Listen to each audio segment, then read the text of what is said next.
નમસ્કાર વિદ્યાર્થી મિત્રો, આ વિડીયોમાં ધોરણ 10 વિષય ગુજરાતી પાઠ 13 વતનથી વિદાય થતા ગાલા સ્વાધ્યાય પોથીનું સંપૂર્ણ સોલ્યુશન મૂકવામાં આવેલું છે।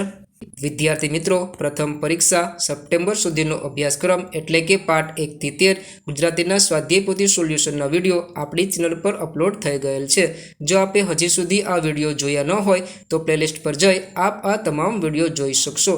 આ તમામ વિડીયોની લિંક નીચે ડિસ્ક્રિપ્શનમાં આપેલ છે, ત્યાંથી પણ આપ આ વિડીયો જોઈ શકશો।